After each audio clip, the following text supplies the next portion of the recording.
राम राम मंडळी, मी हर्ष देसाई तुमच्या साऱ्यांचे उदरभरणमध्ये स्वागत करतो। आज पाडवा, तुम्हा सर्वांना गुढीपाडव्याच्या व मराठी नवीन वर्षाच्या हार्दिक शुभेच्छा। आपल्याकडे सणासुदीला नैवेद्याच्या ताटाला आणि पंक्तीतल्या पानाला खूपच महत्त्व दिले जाते व त्याचप्रमाणे त्यातील डावी बाजूकडचे पदार्थ व उजवी बाजूकडचे पदार्थ यांनाही तितकाच महत्त्व असतो। आज मी तुम्हाला असाच एक विस्मरणात गेलेला पारंपरिक डावी बाजूकडचा पदार्थ शिकवत आहे, तो म्हणजे पंचामृत। इथे मी 1 टेबलस्पून तेल तापत ठेवलं आहे। आता यात मी चिमूटभर हिंग टाकत आहे। 1 टेबलस्पून राई,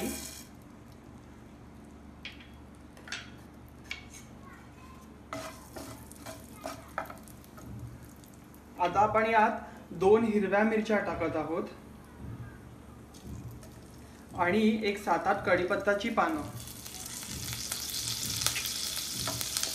ही फोडणी आपण थोडी परतवून घेऊया। मग आपण यात 1 टीस्पून हळद टाकत आहोत,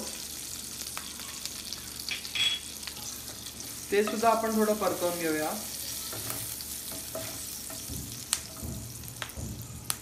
आता आपण यात 1/4 कप शेंगदाणे टाकत आहोत,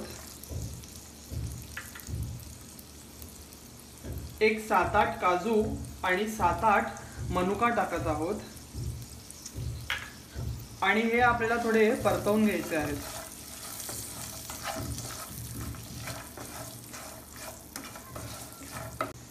आता आपण यात 1/2 कप सुक्या खोबऱ्याचे कातळ्या टाकत आहोत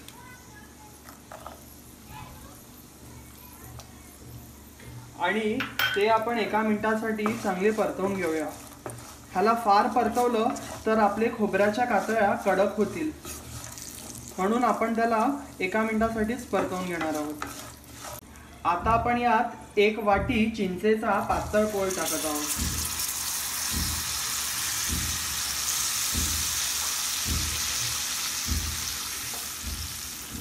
हा कोळ आपल्याला उकळवून घ्यायचा आहे। तुम्ही जर घट्ट चिंचेचा कोळ वापरत असाल तर तो फक्त अर्धा वाटी घ्या, नाहीतर आपले पंचामृत खूप आंबट होईल।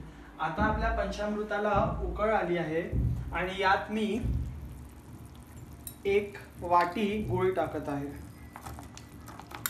जेवढी चिंच तेवढाच गूळ घ्यायचा आहे। हा गूळ आपण या पंचामृत मध्ये चांगला एकजीव करून घेऊया। आता आपला गूळ वितळला आहे आणि यात मी 1.5 टेबलस्पून गोडा मसाला टाकत आहे। हे आपण व्यवस्थित मिक्स करून घेऊया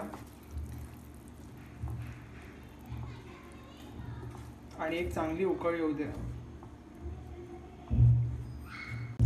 आता आपण यात अर्धी वाटी शेंगदाण्याचं कूट टाकत आहोत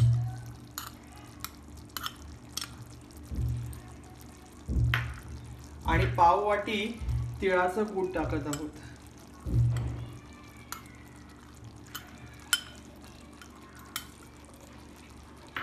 यात आपण 1/2 चमचा तिखट सुद्धा टाकत आहोत।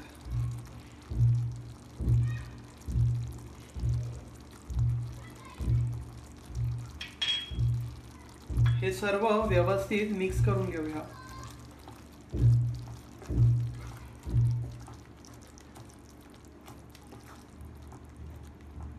यात आता मी चवीप्रमाणे मीठ टाकत आहे